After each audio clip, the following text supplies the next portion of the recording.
28 май асосгузори сулҳу ваҳдати миллӣ пешвои миллат президенти ҷумҳурии Тоҷикистон муҳтарам Эмомалӣ Раҳмон бо раиси шаҳри Душанбе муҳтарам Рустами Эмомалӣ аз маркази идоракунии сарҳади давлатии қушунҳои сарҳадии Кумитаи давлатии амнияти миллии ҷумҳурии Тоҷикистон дидан намуданд. Тавре иттилоъ дода шуд, марказ пас аз навсозӣ ва муҷаҳҳазгардонӣ мавриди истифода қарор гирифта бо муассиртарин дастгоҳу таҷҳизоти соҳавӣ ва шарту шароити кори таъмин гардидааст. Аснои шиносоӣ иброз гардид ки маркази идоракунии сарҳади давлатӣ аз нуқтаҳои идоракунии фаврӣ, нуқтаи фармондеҳӣ, маркази алоқа, хобгоҳ, ҳуҷраи кори ва дигар иншооти ёрирасон иборат буда, барои фаъолияти корӣ ва назорати хатти марзи давлатӣ дар ин ҷо шароити муосиру техникаи насли нави корӣ фароҳам оварда шудааст. Системаи идоракунии сарҳад аз воситаҳои мушоҳидавии рӯзона ва шабона, воситаҳои назорати ташкили муҳофизати сарҳад, системаи сабту банаворгирӣ иборат буда имконият медиҳад ки хатти марзи давлатӣ ва сифатнок ба роҳ мондани хизмат дар сарҳад аз марказ ба тариқи мустақим идораву назорат карда шавад.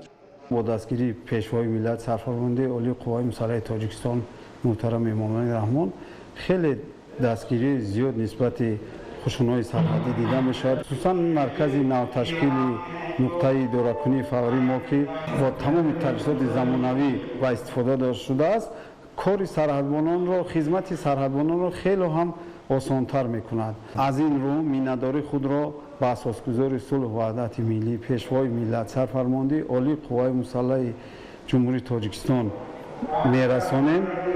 متخصصانی соҳа роҳбари давлатро бо фаъолияти маркази мазкур аз наздик шинос намуда, роҷеъ ба истифодабарии технологияи муосир ва усули кории он маълумот доданд. иттилоъ дода шуд ки фароҳамсозии шароити мазкур имконият дод ки минбаъд гурӯҳи навбатдорони шабонарӯзӣ аз ҳамин ҷо тартиби ташкили муҳофизати сарҳад аз ҷониби сардорони ҷузъу томҳо ва тартиботи пешбурди хизмати назоратчиёни сарҳадиро дар саросари Тоҷикистон назорат намуда, ҳамчунин дар ҳолати зарурӣ ба тартиби муҳофизати сарҳад тағйирот ворид намоянд. ҳамчунин маркази идоракунии сарҳадӣ дорои нуқтаи махсуси алоқа буда барои қабул ва фиристодани тамоми намуди ахбороти радиоӣ ва телефонӣ пешбинӣ гардидааст. Дар марказ радиостансияҳо ба самтҳо тақсимбандӣ гардида, ҳар як сам дар шабакаҳои алоҳида фаъолият менамоянд. Дар баробари хатти муқаррарии барқӣ ҳамчунин тамоми таҷҳизот ва воситаҳои алоқа барои фаъолияти доимӣ бо панелҳои офтобӣ таъмин гардидаанд. Бо истифода аз фаъолияти марказ ҳамчунин ҳамкорӣ байни сохторҳои қудратӣ ба воситаи шабакаи алоҳидаи радиоӣ ва телефонӣ бароҳ монда шудааст. Қобил ба тазаккур аст ки феълан дар ҷузъу томҳои қушунҳои сарҳадӣ ҳуҷҷатгузории электронӣ ба воситаи радиостансияҳои кӯтоҳмавҷ ба роҳ монда шудааст ва тамоми отрядҳои сарҳадиву дидбонгоҳҳои имконият доранд ки тариқи харитаи электронӣ наряди сарҳадии худро назорат намоянд.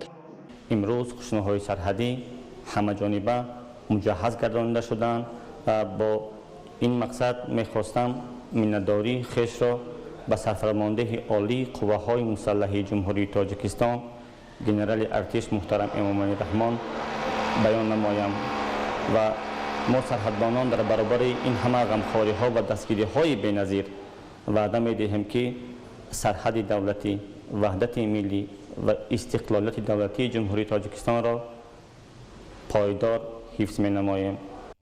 сарвари давлат ҳамчунин бо корбарии нуқтаи фармондеҳии маркази мазкур шинос шуда, мустақиман ҳисоботи роҳбарону намояндагони қушунҳои сарҳадиро аз дигар шаҳру ноҳияҳои мамлакат гӯш карданд. нуқтаи фармондеҳӣ бо техникаи муосири корӣ, воситаи махсуси алоқа ва хатти баландшиддати интернет таъмин буда, бо истифода аз ин имконот метавон бо сарфаи вақт ҳолати ба амал омадаро аз марказ мустақиман назорат ва ҳаллу фасл намуд. иттилоъ дода шуд ки ҳамчунин тамоми маълумоти ҷамъовардашуда хаттӣ ё дар шакли электронӣ ба нуқтаи фармондеҳӣ барои коркарду қабули қарор ворид карда мешавад. ҳамчунин маркази идоракунии сарҳадӣ дорои дигар имкониятҳо аз қабили толорҳои варзишӣ, утоқи корӣ ва хобгоҳ буда барои такмили маҳорати касбӣ дар дохили он сивхонаи тирпаронии электронӣ ташкил гардидааст. сивхонаи мазкур дар асоси барномаи махсуси компютерӣ фаъолият намуда, он бо дастгоҳҳои лазерӣ ва дигар айёниятҳои корӣ таъмин мебошад. бо истифода аз ин имконият ҳайати дастаи марказӣ метавонанд ки малакаи тирпаронии худро санҷида, ҳамчунин маҳорати худро ба ин васила такмил диҳанд. дар нуқтаи зерин ҳайат шахсӣ роҳбарикунанда машғулиятҳои тирпаронӣ мегузаронад. ин ки ин ба оянда барои гузарондани тирпарони онҳо бевосита дар фаъолияти онҳо дар сарҳади давлатӣ хеле имкониятҳои беҳбудӣ медиҳад. машғулиятҳо дар давоми агар мувофиқи барномаи тирпарон агар гирем, агар дар муддати ҳар як се моҳҳо ё ҳар моҳ як бор тирпаронӣ гузарода мешавад, дар ин нуқтаи тирпаронӣ ҳар ҳафта метавонанд ҳайати шахсӣ бевосита дар ҳар вақти давоми корӣ метавонад ба ин ҷо фаромада маҳорати худро, фаъолияти худро сайқал дода натиҷаи тирпаронии худро муайян намояд.